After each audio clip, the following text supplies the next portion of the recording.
What's up, everybody? Welcome to the Zuniga Films Podcast. In this episode, I have with me Sidney Diongzon. He is a filmmaker, YouTuber, and I've watched his videos over the past year. I really like how he teaches, how he tells a story, and conveys a message through his videos. And in this episode, he also shares how he went all in on YouTube and made it into a business. So without further ado, Sidney Diongzon. Hey, Sidney. Thanks for being on the podcast.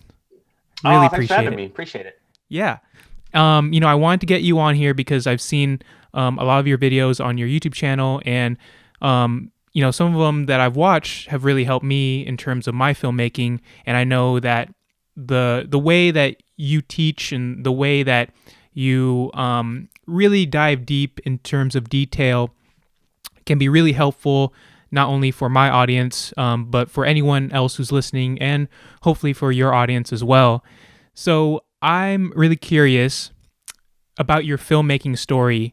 How did you start? Were you always interested in making films? Oh, man, gonna have to go to the Wayback Machine now. For as long as I can remember, I've always wanted to be some sort of storyteller, like, playing with my cousins and friends, just kind of, playing pretend and, being pirates here and there and stuff like that. I've always had some sort of imagination just to do things and come up with stories. And so I knew I've always wanted to do something along those lines. And so, used my dad's camcorder, when I was a kid, just made some movies with my cousins and my friends. And in high school, I decided that I wanted to pursue filmmaking full time, as a career. And so I went to a film school in Orange County, Chapman University, really, really good film school. Met a lot of people there, including the Duffer Brothers, who were the ones that created Stranger Things. And so I got to be a part of their very first short film about the plague. It was really cool. And so I can see a lot of similar things in that short film that they use in Stranger Things. And so it was just kind of cool getting to know them, learning from them. They're incredible directors and friends. And so I got to learn a lot at film school. But in film school, one of the requirements was to take a photography class where you get to learn, how the ISO works compared to the f-stop and what kind of film stock to use, all that stuff. And mind you, this is like way before, I wouldn't say way before, but it was just before the digital revolution, started to happen.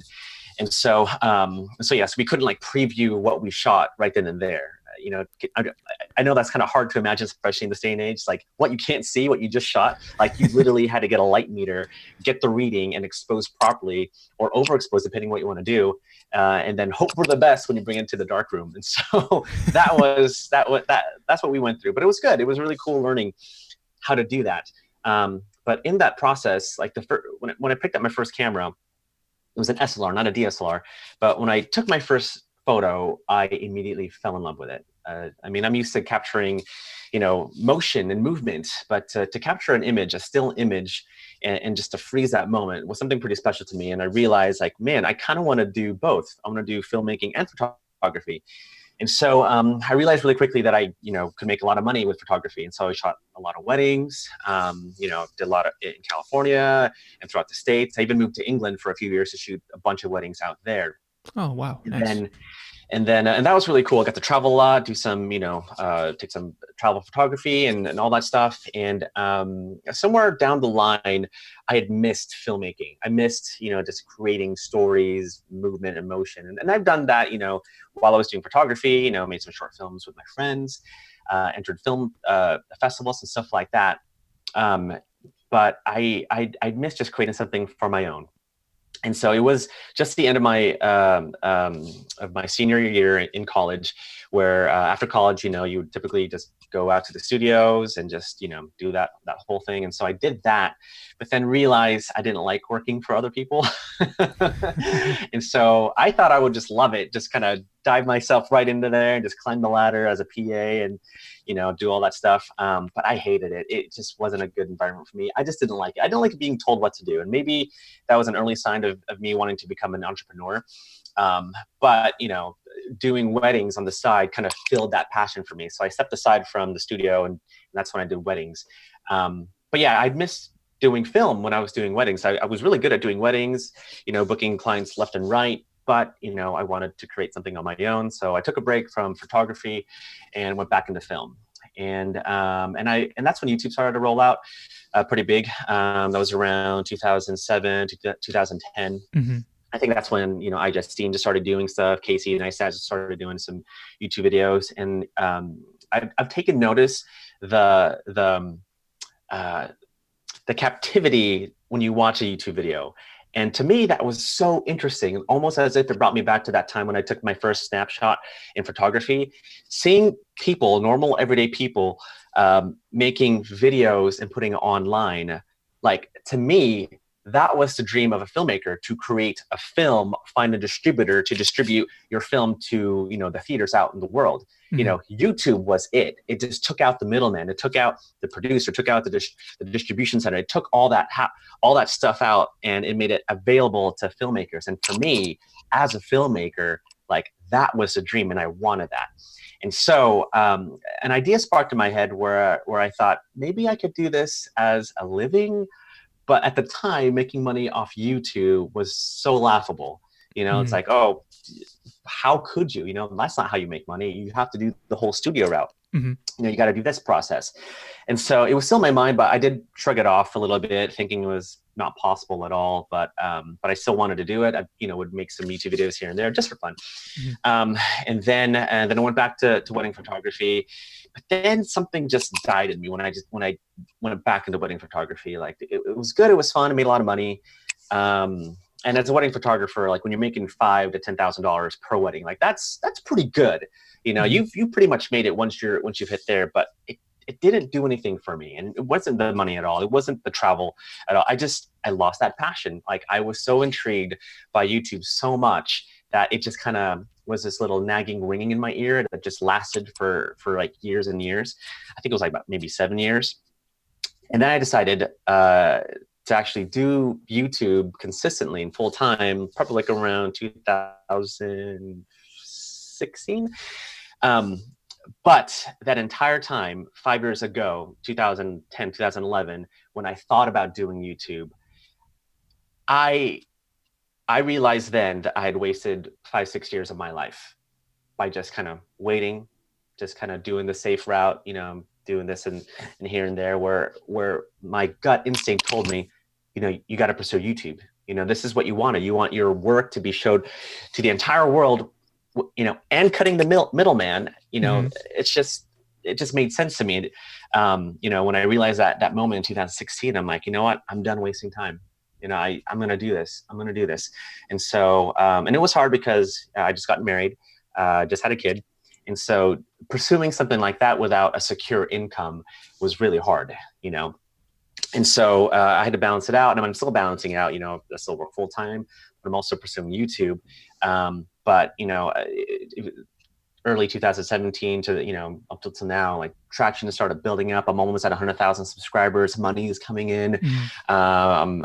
I know people don't want to talk about the whole money aspect of it, but if you want to become a full-time YouTuber, the reality is you got to make money. Right. And so but I love it. I love the business side of the YouTube, at the same time, the creativity that YouTube brings, and the competition that it brings, seeing other people. Like, I love that. I love that grind so much. And the best part for me is that when I make a simple tutorial or, do this and that, like, to get messages from people saying, hey, I just saw your video.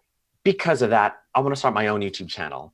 And, when I started getting messages like that, I'm like, that's it. That's the reward. It's not the whole money thing at all. It's not the fame that YouTube brings, if you want to call it that. It's not any of that stuff at all. But the fact that I got to touch someone's life by making a YouTube video meant so much to me that it just almost, like an addiction, just started to rise inside me. Right. That I just wanted to make stuff to help other people, and I would get messages like every day, just like from people saying, hey, I'm gonna try this because of you, or I'm gonna start a YouTube channel because of you, or I'm gonna pursue this. I'm gonna stop being afraid of pursuing my dreams because of this video, which was most cases videos that I don't intend on inspiring people. I just kind of make videos for me, really. And so it's so cool and humbling and just so amazing just to get those reactions and messages. Like, if I were to do it for free, I would, just to get all that stuff.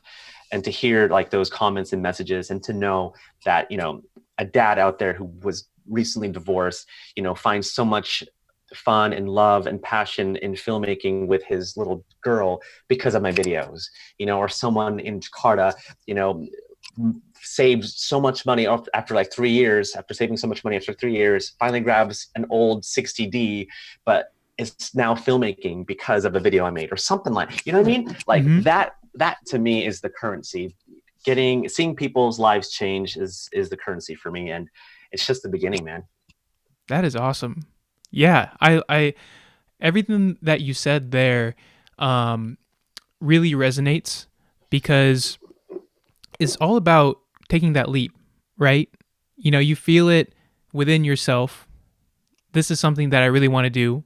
I mean, you're probably doing some other thing on the side. It's probably not the route that it's intended for you. You may feel like it's right at that moment, but in the end, in the long run, you have to go for what your gut's telling you.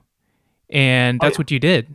100%. Yeah. Yeah. I think when, especially for artists, like a lot of artists are very fickle. We're very fickle people where, we want to do everything, whether you're a photographer, I want to get into weddings. I want to do landscape. I want to do travel. I want to, live the Instagram life or whatever, or what have you. I want to do so many things.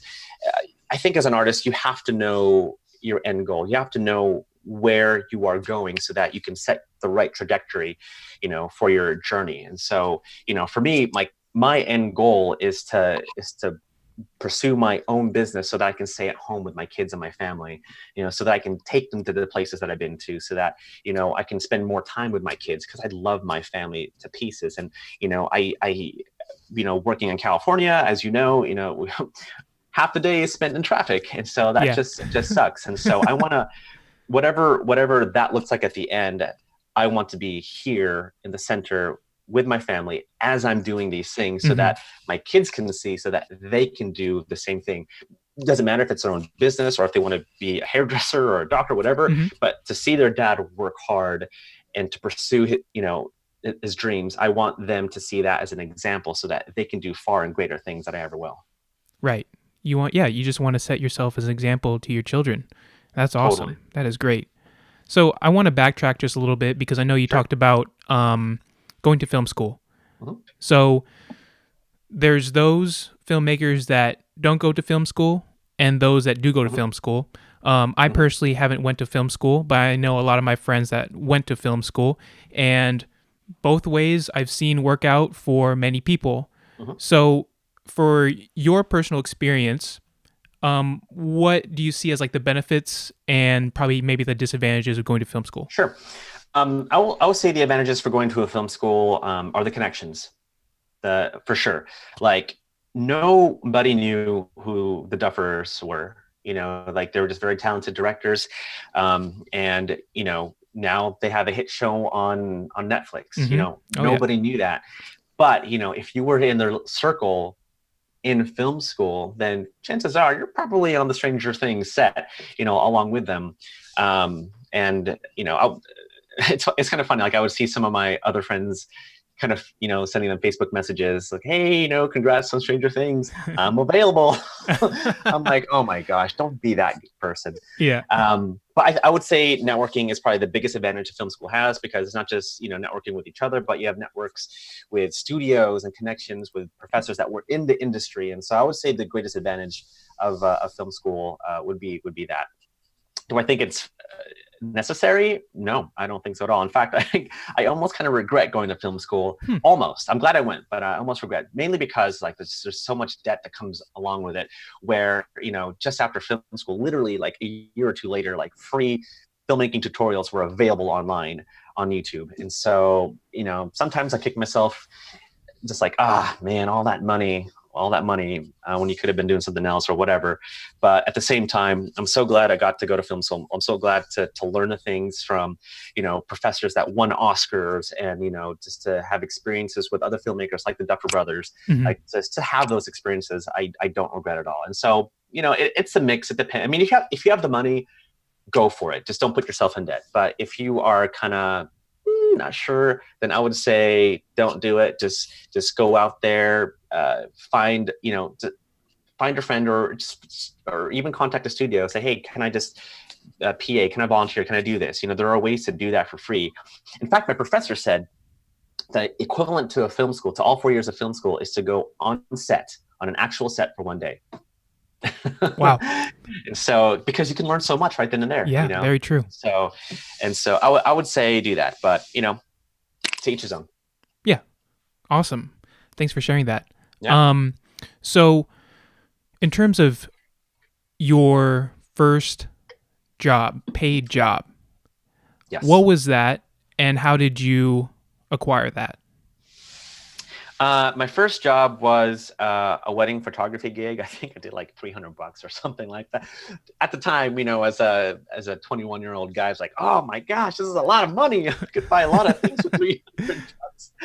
And so, but I barely worked, part-time on normal jobs, whatever. And so getting $300 for one simple gig, it was huge to me. Well, it wasn't simple. It was a lot of work. I realized very quickly. But I think I just reached out to friends, to say, hey, I just got a camera. Here's some sample photos. If you guys are having any weddings or portraits, I'd be happy to shoot. I'm just trying to build my reel. And so doing that kind of stuff, like that is where the grind actually started, because, one gig led to another, and then that gig led to another, and bigger budgets and stuff like that. So, yeah. Nice. So, I know you did photography for weddings. Did you also film for weddings? I did. I was even crazy enough to be the sole photographer and sole videographer in a wedding. No help at all. Really? Stupid crazy. Just I had what did I have? I had a Canon 70 at the time, where it was very easy because I would use my custom buttons to like one would be photography settings, one would be video settings. So I'd switch back and forth. Super easy.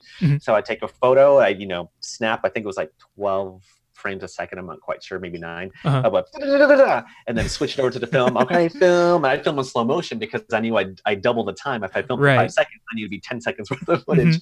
And so I'd be hustling it every single minute when I did these weddings solo, telling everyone, oh yeah, I can do photo and video easy, not a problem. Oh man, that was so hard. But yeah, I would do both photography and video. Wow, that is so. How did that work out? I mean, did that work out well for you? I mean, in short term. Oh my gosh, totally worked out. I booked a wedding every single weekend because like I was the guy in England that would do both photos and videos for this price. And so I was like the go-to guy. And so that it was fun, for a while because I, started to develop an income. But man, that wore me out real fast. Yeah. So what was like the biggest thing that you learned for filming weddings? Because a lot of videographers, filmmakers usually start with weddings because they know people that are about to get married, and for the most part everything goes in a sequence, so you know what to do. But when I started with weddings, I made a lot of mistakes that I learned, and I'm sure you made a lot of mistakes that you learned from. So what were some things that you learned then that has helped you now? Oh man, so many. First of all, if you are a filmmaker starting out, a photographer starting out, do weddings. You will learn everything you'll need to know in your first 3 to 5 weddings. One of the first things I learned is that you got to have a backup SD card. You just can't rely on a single SD card because it came as a bundle with the camera you just bought. You have to buy backup. If your card is not working, or you dropped it or you lose it, like you don't have anything else. And so I've learned to always have backup media, and I've also learned to back up that backup. And so always bring a computer. I've learned to be resourceful. I've learned very quickly that you need multiple lenses, or you need a second body. Basically just kind of preparing yourself for the worst case scenario is probably the best thing I've learned shooting weddings, because if you're on set and you don't have an SD card, then you could be fired as a first AC, or even the DP if it's just the DP kind of wrangling all that stuff. But yeah, I mean, even things like knowing how lighting works, like seeing the sunset at a certain angle, like, okay, cool, I know what kind of ND filter to use, or I'm going to use a graduated filter, or I want to get a flare, so I'm going to wait for this time, or wait 30 minutes more so I can get softer lighting. those kind of things you kind of just learn as you go, which is super helpful when you're trying to plan. Let's say making a short film, you know that, okay, so we're filming a short film in autumn. We know that the sun is going to set sooner, so let's plan for this scene here and all that stuff. So things like that, more practical things you just learn as a wedding filmmaker, which is very, very valuable, I think. And so that's something that people can't necessarily teach you per se on paper, but something that you just kind of have to experience yourself. Yeah, it's all experience for the most part. Totally. Yeah. Yeah. Just go out there and shoot. Yeah, exactly. 100%. Yeah. At least have a plan, though. At least have a plan. That's important. Yeah. But you can always have a plan, especially when you're shooting weddings, but something's always going to happen. Of course. And even like, dealing with brides, sometimes, and I'm sure you've, dealt with your fair share of bridezillas, but like that could be, in many ways, that could be a client, that could be a client that has a shoe that's like freaking out because it's not the right lighting or whatever, but like learning how to diffuse those kind of situations and developing good customer service, in real time is something so valuable and easily learned in weddings. Right. And I'm glad you said that because I want to touch upon that. As much as filming is an art form, it's also a business, and you're also dealing with clients who are people. They're humans too. So in your case, how do you build lasting relationships with clients? Really good question. I would say to underpromise and overdeliver, and to maybe over communication. I would say when I used to work with my wedding clients, I'd work with them for a year because they would book a year in advance, right? But once we sign the booking, they put the deposit. I would check in on them once a month, like, hey, how's wedding planning going? You doing okay? Anything I can help with as far as like advice or tips and stuff like that? And so I would develop really good relationships with my brides and my grooms because, come the wedding day, because we've had that set of communication for the past year, they can now trust me. So when things go awry and things are just not the way it seems, if I say something to them that everything's going to be okay, they're going to believe that because we've established a relationship. And so that's definitely good training, especially for shooting a documentary. If you're working with a subject, and you want to be able to pull out some really deep answers from the person that you're doing the documentary on. But the only way to do that is to establish a trusting relationship. Whether it's just having coffee once a week with that person for a month, or just kind of hanging out with them, or stuff like that. I think a lot of people forget the human aspect of filmmaking, where you're right. There are humans involved, and so if you want to tell a compelling story of Billy, don't force it to create the tear jerking moment. Really get to know him as a person and let that humanity grow itself and let it be seen on camera naturally. And so even with weddings, like, because they sometimes they freak out, the brides would freak out, and I'd say things to assure them. That's going to be better for me because I'll get better photos. If they're happy, then the photos will look better, and so everybody wins. But I think that all starts with the photographer. I think a lot of people kind of neglect how powerful the photographer really is, even more so than the videographer and more than the wedding coordinator, because the photographer is there the entire time. And so you're taking photos, taking intimate shots with the bride and groom, and it's a trusting figure, and there's an authority that photographers have. And so if you can have the confidence to assure your clients that everything's going to be okay, then you've won the day. Right. You have to be that strong figure within the set. You have to be. Yeah, totally have to be. Yeah. Awesome. So going onto YouTube, because I know you decided to take the leap and go into YouTube because you felt it deep in your gut. That's what you wanted to do. What were the first steps in starting to build your channel? Honestly, it was just to start. Like I know I mentioned earlier that it took me like 5-6 years to just even start from that initial idea to actually doing it. Man, I will never, ever, ever forget how much time I lost, because I could have been doing all that stuff back in the day, 5, 6 years ago. And so I would say for me, one of the biggest things that held me back from doing YouTube was just the idea of perfection, because I wanted that first episode to be perfect. When in reality, your first episode is not going to be perfect. In fact, it's going to suck real bad. And so, and when I decided to actually started doing YouTube full time, I was like, I had to just accept the fact that this first video was going to suck. And I think I even said that in the first vlog. I was like, this video is not going to be good, but I know I'm going to trust the fact that I'm going to evolve. I'm going to get better. And, 1 year later, I'm going to look back and be like, yep, that's right. That's right. You did get better. And so the hardest struggle is probably just to start, and probably the most important step to starting a YouTube channel is to just start. Don't worry about branding. Don't worry about all that stuff. Don't worry about having it being perfect.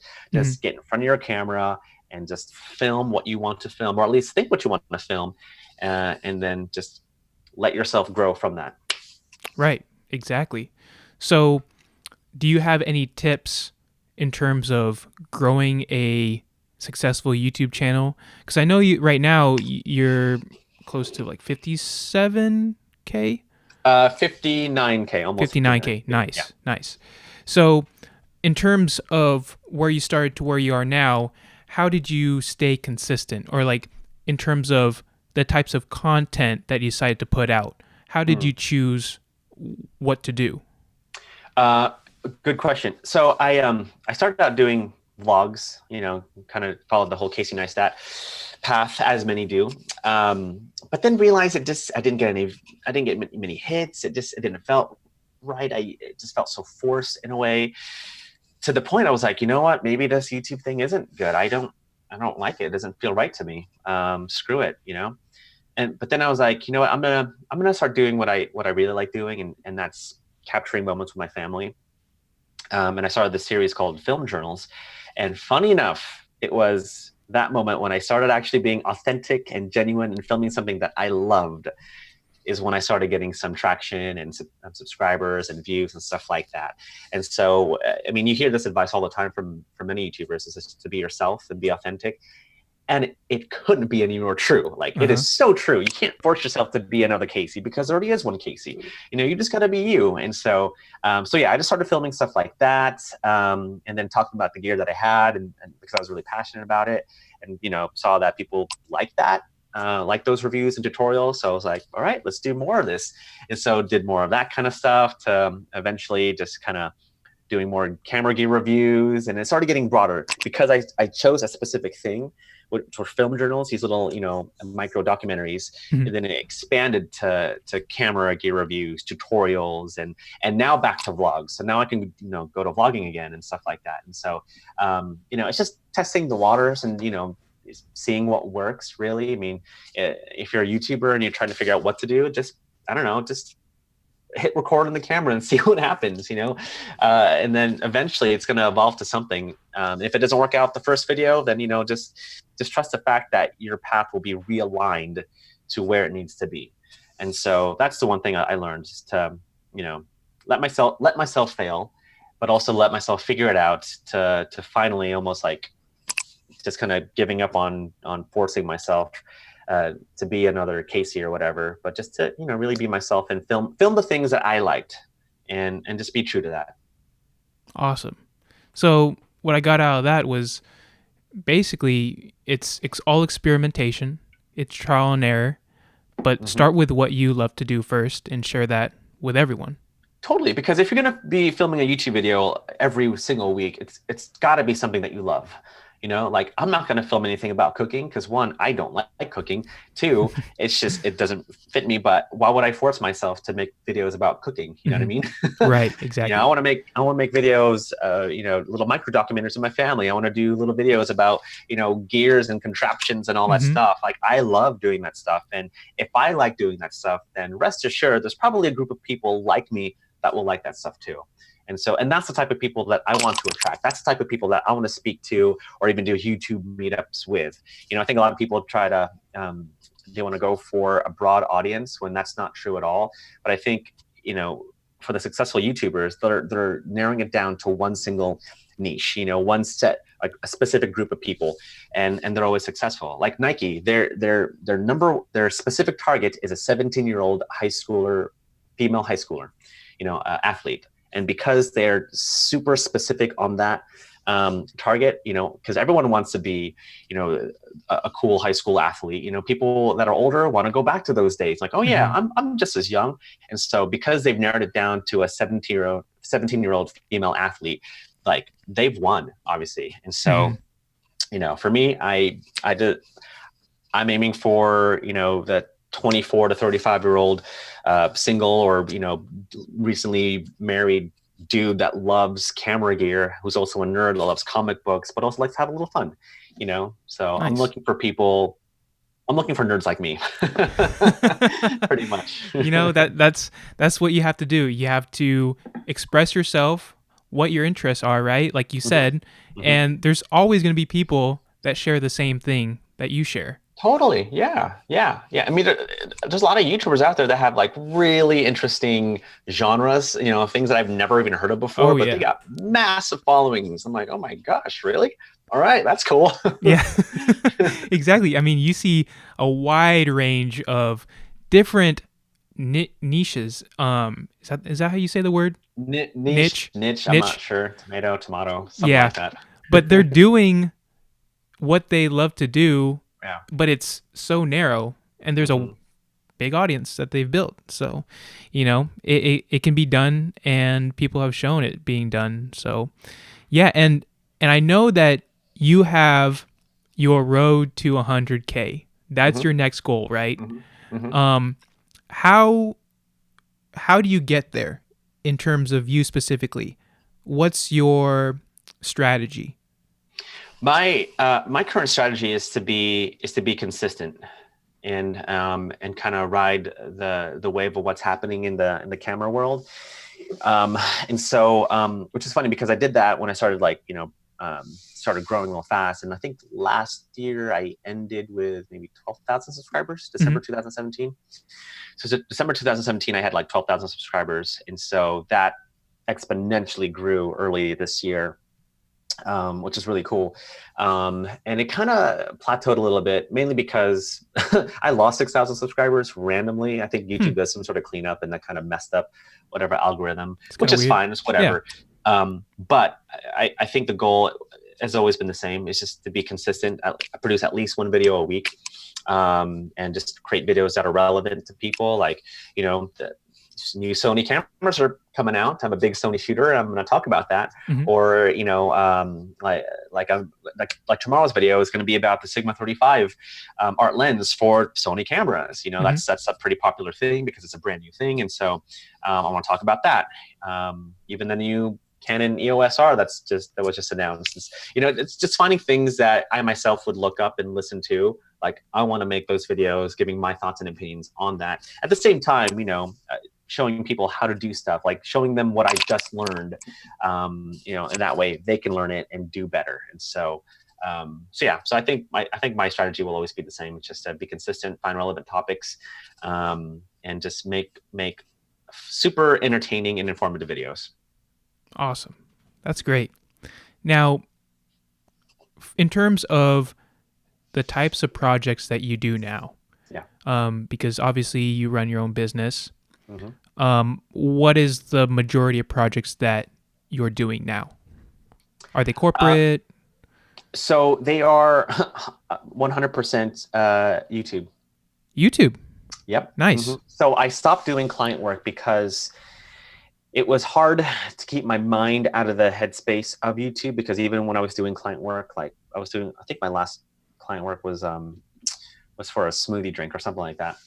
It was hard to wrap my mind around that when all I thought about was YouTube. So it wasn't fair to the client. It wasn't fair to me. It wasn't fair to, my YouTube audience. And so I am 100% going full-time YouTube, but also making an actual business out of it. So in terms of selling digital products into merch, to working with certain backpack companies, because I eventually want to launch my own camera gear line eventually, cool. Stuff like that. So actually trying to make a business of the space, and not necessarily just YouTube, but like, because there could be something, in 2, 3, 5 years that will be the new YouTube, whatever it is. And YouTube will be the MySpace, that's just the way it is, Yeah. So whatever this is, YouTube has allowed me to actually embrace it, to embrace an actual business. But yeah, I'm definitely looking into more sales. I'm looking into more, doing meetups. I just started doing public speaking this year. I want to get more into that kind of thing. So really trying to make an actual business, that started from doing YouTube videos. Right. Because most people may think if you're going full time into YouTube, you're going to just rely on the AdSense. Yeah. Oh, you can't do that. No way. You can't do that. No you way. can't do that. You have to think outside the box. And like you said, you have added different streams of income through, digital products, like you said, sponsorships. Speaking of sponsorships, how have you been able to get sponsorships? I'll tell you a couple of things. One, I'm probably not so proud of. At the same time, I'm really glad I did. So when I started doing sponsor stuff, I just reached out to different brands. Like, I would email them, I would send them DMs on Instagram, Twitter. I would reach out to the people that I liked a lot. And several people responded, some didn't, and that was okay. But those that said yes, I was able to get like a free backpack out of it, and I did a review on it, and they got a great return on investment because they sold a bunch of backpacks, and I could see, because I could see the sales. I'm like, wow, you sent me a $200 backpack, and now you just made $4,000 from this video. So you guys won, but at the same time, I also won too, because I got a free backpack, and also I got to make a video about that, and that started building up my reputation, and more companies would reach out. And so now it's gotten to the point where it's you kind of have to say no to certain companies, because for one, products aren't very good, and two, sometimes they would kind of cheat you out of it, and so you have to be really careful when you say yes to sponsors. But it's really just reaching out to the people that you want to work with, and not being afraid to even give them a call. Like, I remember I gave a call to marketing VP at Think Tank Photo. They make incredible backpacks and camera bags.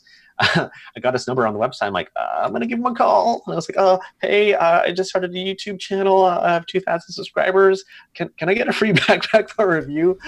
But he said yes. And so it's stuff like that, just doing what business people used to do back in the day, is what always will work. It's like door-to-door salesman. You just gotta knock on the door and it's like, hey, I've got this product or service, do you want to do business with me?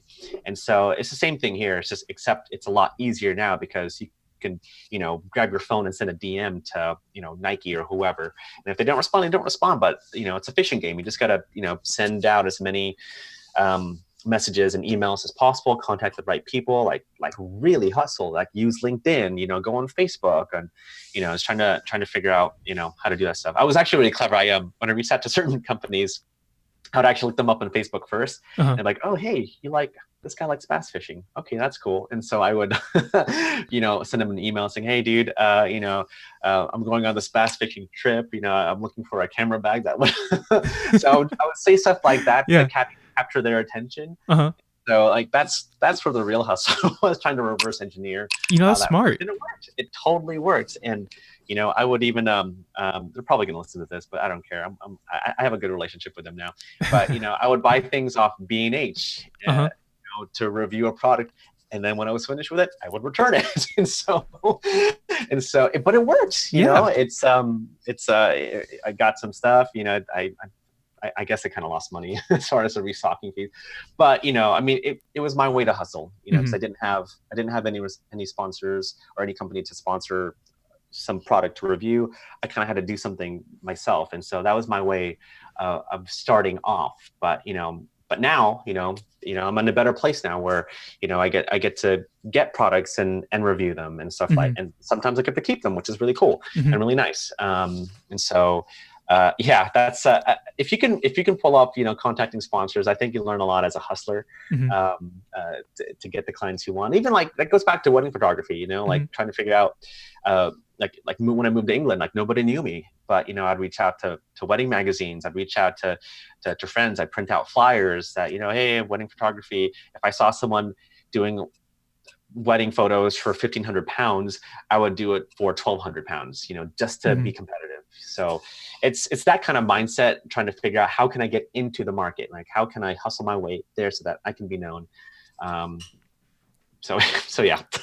No, dude, I love the hustle, because you have to think outside the box when you're trying to communicate with these companies and brands. I'm gonna disagree. I'm saying this for fun, and the reason Sure. why is because I think a lot of people think outside the box. Uh-huh. I was actually thinking inside the box. I was trying to think, old classic traditional business salesman, like how am I going to capture their attention, which is a very simple thing to do. It's not, doing this and that, I'm gonna outsmart this person or whatever. It's like, no, this is like a very rational, old school thinking in, a post 21st century kind of mindset. It's a door-to-door salesman, tactic. What am I going to do to have, if this house says no to me, what can I do to have this other house say yes? If this person has, petunias on the lawn, maybe I'll just grab a bouquet of petunias, and present it to the person at the door, whoever, you know what I mean? Or if they have kids, maybe I'll bring a toy, Right. trying to do stuff like that. And so that's why I playfully say, I really don't want to think outside the box because everybody else is thinking outside the box. I want to think inside the box because it works. Exactly. What's the simplest way to get to these people? The tried and true method that works. And it's basically communicating in the simplest form. What everyone, like you said, what everyone's been doing for many years. Yeah. But now that we have social media, it seems like, everyone is disconnected in a way. But I think with social media, it really helps with communication. Yeah. Everyone is closer in terms of communication. Maybe we might be a little farther apart in terms of connection, but communication wise, I think social media has a really big play on that. And I like the fact that you said, especially with the bass fishing story, because that was really cool. I mean, you have to connect with these are also people too, like you said, behind these brands, and you're communicating with these, whether it be the VP or whoever else. And you just have to try to communicate in a way that you're able to set yourself apart from all the other emails, messages that they're receiving. Yeah. Oh, so, yeah, totally. Yeah. Totally. I don't even now, I think a lot of people, because people are starting to figure out, I can just DM this brand or whatever.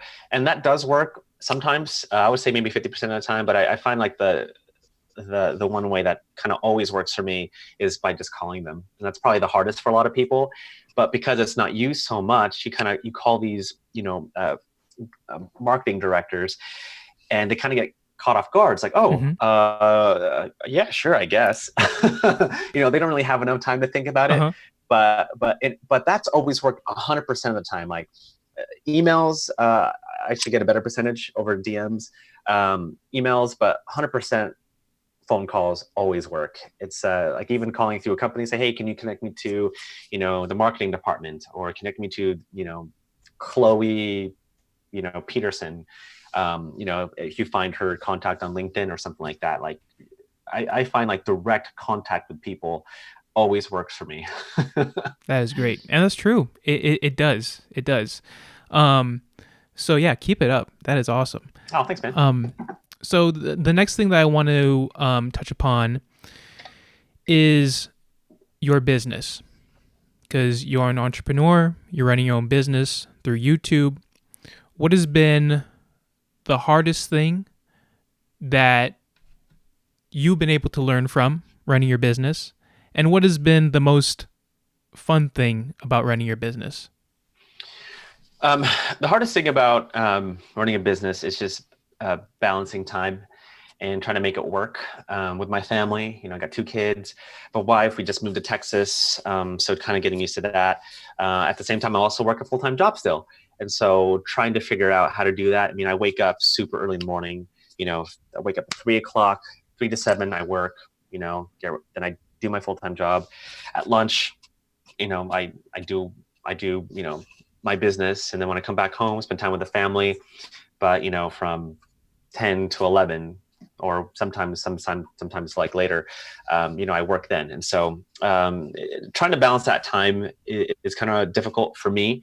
And I'm happy to be honest about, because, you see a lot of YouTubers that portray the happy side of things. Mm-hmm. I really want to portray the hard stuff. I want to portray both. I want to portray the struggles and the triumphs. And so for me, I'm quite happy to say that that's my struggle. It's just trying to manage that time and all that stuff. But I would say the reward is getting those comments, is seeing, people be inspired by those videos, seeing the money come in, that now that it's a sustainable income that I can provide for my family, that, my wife doesn't have to go out and get a second job, and we're always kind of busy, and the kids don't ever see us, because I lived that life. Like, my parents were never really around because they were so busy. California's an expensive state, and so I want to be there for my kids, and my wife does too. And so so that's the reward. That's the reward I want to always see. And so that's why that fire still kind of just burns inside me, to like just keep hustling every spare minute that I have, because I know that one day that I'm going to get there. And it doesn't matter how much money I make, doesn't matter how many subscribers I have, but once I have something that's feasible for me to live off of, that I can leave my full-time job, like, I'll know I'll have made it. Like, that's my end goal. And so that's the reward. That's the reward that I see. And I'm just looking forward to that day. Nice. So, storytelling. I know that there's story in every form of video. And sometimes as filmmakers, we can get lost. Even younger filmmakers that are just starting out might get lost in terms of like the gear, right? As much as gear plays such a big role to tell your story, they might focus too much on like the next biggest, best thing. Sure. For you, how important is story for video? It is 1,000% way more important than anything. Way more important. I did one of my first film journals was with my buddy Ricky. It's called Coffee with Ricky. And that was just shot with an A6300 or A6500, I'm not sure. And I even forgot what lens I used. But, considered, with the grand scheme of things, like people have GH5s, like these thousands of dollars worth of gear and stuff like that. It's a fairly affordable, little setup that I had. It was all I had. But because I was so focused on his story when I was filming his interview, and the B-roll and telling his side of things, and seeing his world through his set of eyes, that drove the story. People forgot about the gear. And then when people saw the video, they're like, that was shot on an A6500, like a small, tiny mirrorless camera. No way. That's not shot with a Canon 5D Mark III or whatever. And I like that. I like surprising people with that. In many ways, like I have a full frame Sony camera right now, and in many ways, I'm so tempted to sell that camera just so I can use underdog cameras, because I want to be able to show people you can create amazing things with whatever you have. Right. And so I might even do that for next year, in season 3 of the YouTube channel, just to be the underdog. And it's like, I'm not going to buy anything expensive. I'm going to focus on this tiny camera. I don't know. I'll also play around with the idea, but yeah, story matters. And the reason why stories matter, especially for genres like documentaries, is because people matter. And I think a lot of people forget that. Again, we talked about the whole human side of storytelling. If there's no human side to it, then, it's just a bunch of flashy images that look good and may get lots of views, the first 24 to 48 hours, but at the same time, it could be forgettable. I want to make content that people remember because they connect with the person in the story, or maybe they connect with me, or maybe they connect with the situation in the video, whatever that may be, whatever story that is. I want people to connect with, embrace it, and take it, and run with it. And so that's story will always trump gear. I think I made a controversial video, and I said why the GH5 doesn't matter. Got so much hate for that. So much hate. Was that the title for the video? It did. It's a great YouTube title. Yeah, I said why the GH5 doesn't matter, and I was actually pretty angry in that video, but got so much hate for it, saying, well, gear does matter because this DPs use this, whatever. Like, dude, Roger Deakins, who is an award-winning cinematographer, still uses like incandescent light bulbs for some of his shots. Like, he just uses what he has because he knows how lighting works, and so. And I think as a filmmaker, like, I think you have to be so confident in what you have, because it's a story that you're trying to tell. You're not trying to tell a story of a camera. You're trying to tell the story right in front of you, so that you can convey that message, whatever that may be, to other people. People aren't going to look at the camera. They're going to look at the person. At you. Even if you're doing a gear review, talking about gear, they're not really saying tune because of the camera itself. They may be, maybe 25% of it, but at the same time, the reason why they're saying in tune is because they like how you present it. They like your take on it. They like knowing how it would benefit them because of your opinion on that gear. And so it's always about the story that you're trying to tell, always about the person, about people. Humanity always wins. Yeah, exactly. That's true. So going along with story, in terms of creativity, how do you stay creative? Travel and music. I love Spotify. I love just like listening just to different genres and everything. Like right now I'm into kamikaze right now. Like Eminem stuff is gold right now. Oh yeah. And so but even things like, Petit Biscuit, Corby, just a bunch of different. I just like listening to what's happening, like what's out there. That really inspires me. And so I listen to that most mornings on my way to work, and it always sparks some idea.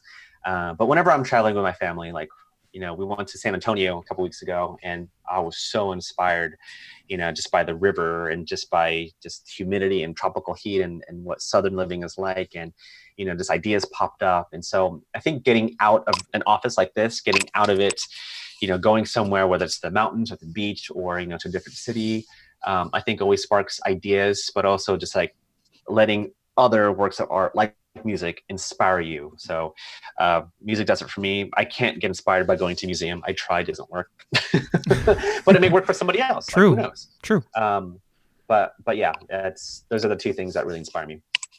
Nice. So from what I got out of that is you basically have to get out from the space that you're usually in 24/7, try somewhere new, even if it's like 30 minutes away, a different environment, and something like that can just spark something different in your mind. Oh yeah, totally. Yeah. Like when I used to hang out in Orange County a lot, like I would go to Huntington Beach all the time, like all the time, having bonfires out there. But then realized, like, man, Huntington Beach is the only beach that I spend my time in. But then I started going to like Dana Point, and then I would go to Victoria's Beach, which is a hidden beach where you can see that Princess Tower. Oh yeah. I'm sure a lot of people have seen on Instagram. Things like that. It's like, oh yeah, this is the stuff. Like, because if I've never seen it, now ideas are sparking. Now I want to be a part of whatever this is, and then that kind of makes you wonder what else is out there. Like for me, like I'm a California boy, true and true. And, one day, I do want to go back to California, but I'm also okay not going back because I've seen the world. I've been to all parts of Europe. I've scuba dived in the Red Sea. I rode a quad bike in the Sinai Desert. Like, I've seen all these things and experienced all these things that I know there's more, and I'm hungry for it. You know what I mean? And right. So like, while I'm out here in Texas, I've heard rumors that there are mountains here. I'm like, I'm going to find out, I want to see what's out here, and all this stuff. I know there's like a big old treehouse jungle gym somewhere in Texas that I want to partake in and, run the zip line through there. And so it's things like that makes me curious to see, because I know when I see those new things and be immersed in new environments that I'm going to get so many ideas and be inspired to do, to make new videos. And so yeah. Awesome.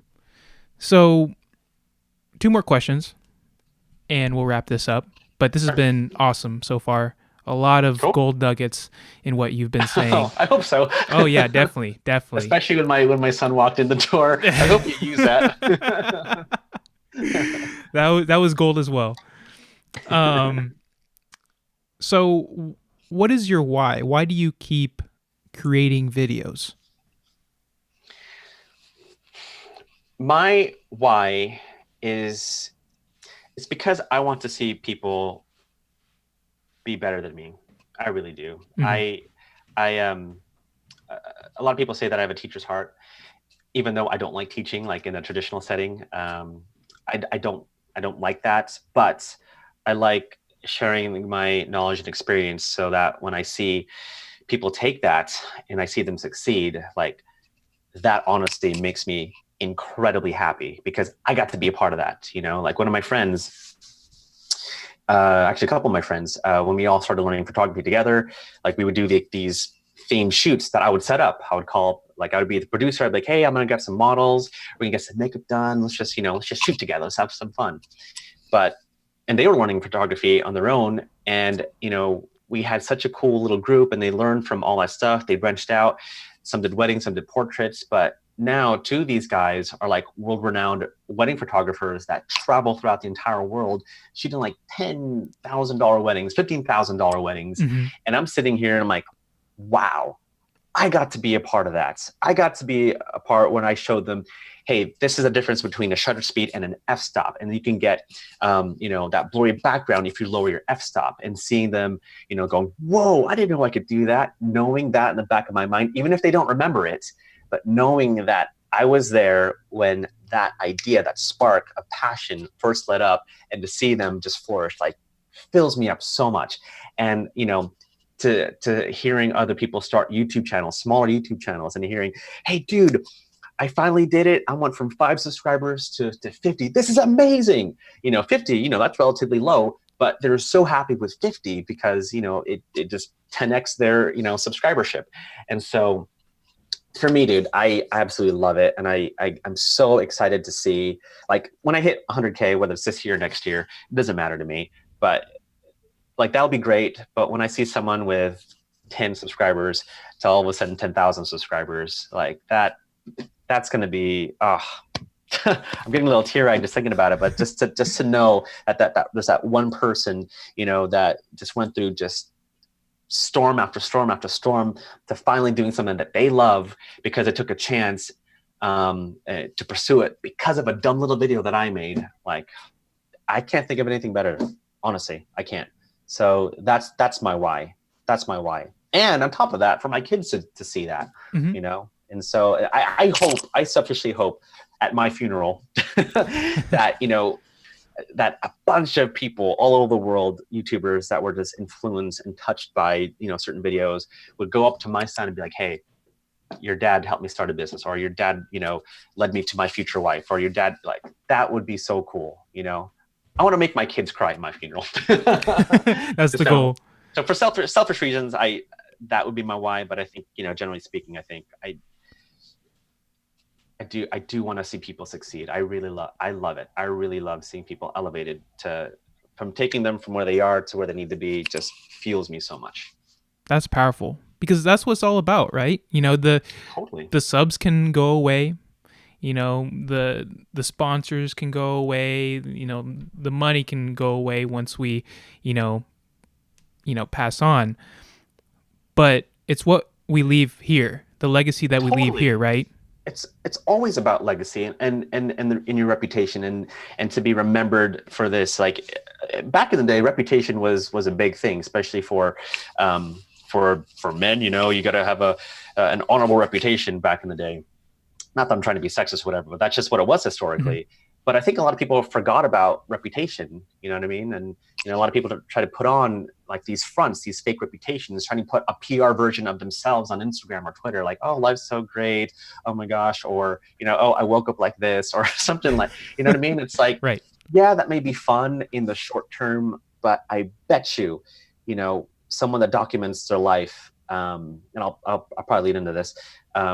Showing all the bad, showing all the all that stuff, like that's far more interesting, because when you see all those, like a series of these little videos or photos or what have you, to where you are later in life, it's like, wow, you went from here to there.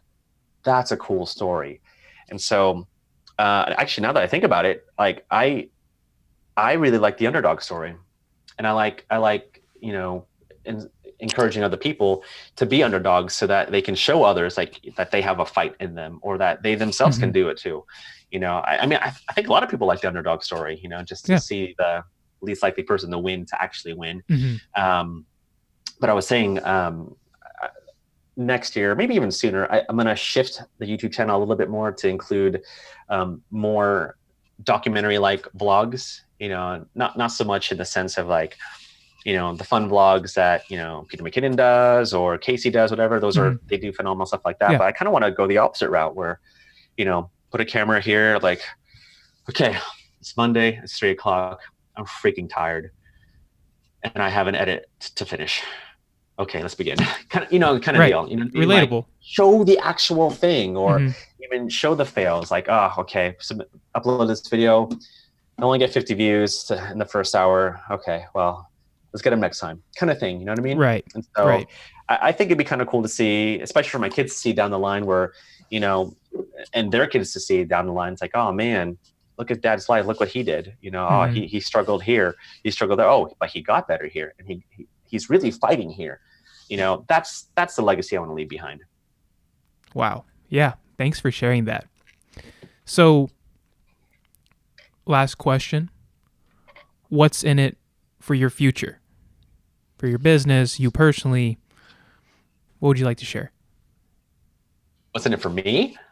Yeah. You can say what's in it for your future, for your business, for you personally as a filmmaker, creator. Okay. Yeah. To show that it's possible, to show that that people can win, and to show that I've made it. And in many ways, I feel like I've already made it, because as a filmmaker, before the digital revolution ever happened, the definition of making it was to have your film out there in the theaters, right? To pitch something to a studio exec, to have it funded, to make the movie, cast celebrities, to get it made, have it edited, go through a distribution studio, and then send it out for a worldwide release. Like, that was the definition of making it. That has changed because of the internet, and because it's available to everybody, because everybody has cameras. Right. We now have, even with a single camera, we now have a full-on production studio and distribution studio in one single device that you can, with a button, share it with the entire world. So now we have no excuse of, trying to make it. Everybody can make it. And I think for me, I'm trying to prove myself that I can, or that I have, but also to show other people that they can make it too. But maybe your idea of making it is aligned with something that's kind of false and not real, and not riding with Bugattis and Lamborghinis, or hanging out with hot girls or whatever. It's like, it's not necessarily that, I don't think, but it's doing things on your own terms, I feel, is what making it is. And I'm almost there. Like, the fact that people are watching my videos, I'm just so blown away by. It's amazing. And so in terms of that, like, I feel like I've made it, even though I don't have as many subscribers as a lot of the big timers do. I'm okay with that. I really am. But the fact that I get to make my own content and share it and make a little bit money off it, like, that was the dream that we all had as filmmakers. And so, like, the next step, if I can do this, if I can make enough now to go full time, 100% do it, man, that for me would be making it. Well, you're on the right track. Oh, thanks, brother. Appreciate that. Yeah, and keep it up, because the content that you put out, it's something that a lot of people can benefit from and are benefiting from right now. So props to you. And once again, that's it. Thanks again for, being on this show.